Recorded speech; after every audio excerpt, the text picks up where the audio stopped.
Chapter 25. If Islam is true, why do many Muslim countries seem so poor and broken? It's important to understand that there is a clear difference between a religion and the people who claim to follow it. People can be wrong, misguided, corrupt, or even unjust. But a true religion, one that comes from God, cannot be wrong or evil or unjust.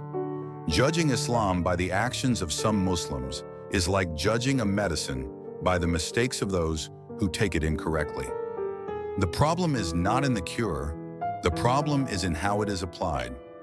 Many fail to see the truth in Islam because of three common barriers. 1. No real intention to seek the truth. They've never made it a priority. 2. Lack of sincerity. They search with a closed heart. 3. Prejudice and bias. Even when the truth is in front of them, they reject it because of stereotypes, generalizations, and the negative headlines that dominate our world today. If one truly wishes to know whether Islam is the truth, they must look at its teachings, not only at its imperfect followers and headlines.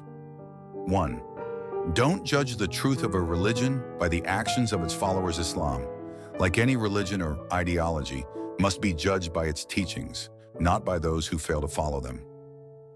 If a doctor prescribes the right medicine, but the patient refuses to take it, do we blame the medicine? If a country claims democracy but acts like a dictatorship, do we say democracy is false? For each such person, there are angels in succession, before and behind him. They guard him by command of Allah. Allah does not change a people's lot unless they change what is in their hearts. But when once Allah willeth a people's punishment, there can be no turning it back, nor will they find, besides him, any to protect. English, Yusuf Ali. Surah Ar-Ra'd, verse 11. Islam is perfect. Muslims are not. 2. Many Muslim societies have abandoned key teachings.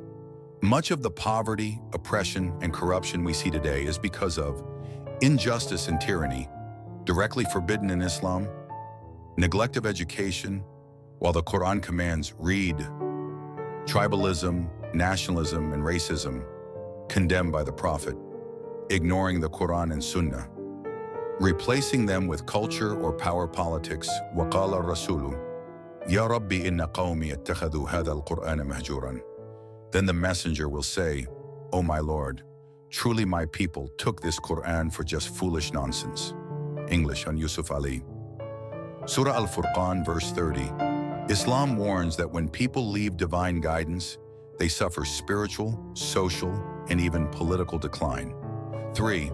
Historical context, colonization and exploitation. Most Muslim countries were colonized, stripped of their resources, divided politically, and left under puppet regimes. The damage to institutions, unity, and identity has had lasting effects. Borders were drawn to divide. Secularism was imposed. Traditional scholarship was weakened. This isn't an excuse, but it explains part of the crisis. 4. Bright spots do exist, and they're growing. While headlines often show the worst, many Muslim societies are reawakening spiritually and intellectually, investing in education, justice, and renewal, producing global thought leaders, scientists, and activists rooted in Islam. We're in a moment of revival, not collapse. 5. The Prophet Muhammad predicted this. He said there would be times when Muslims would be many, but weak like foam on the sea. They would love the world too much and fear death. They would abandon true Islam for materialism. But he also promised, then Allah will bring a people who will revive the faith. This is a test for the Ummah and a call for renewal, not rejection. In summary, Islam is not to blame for the failures of some Muslims.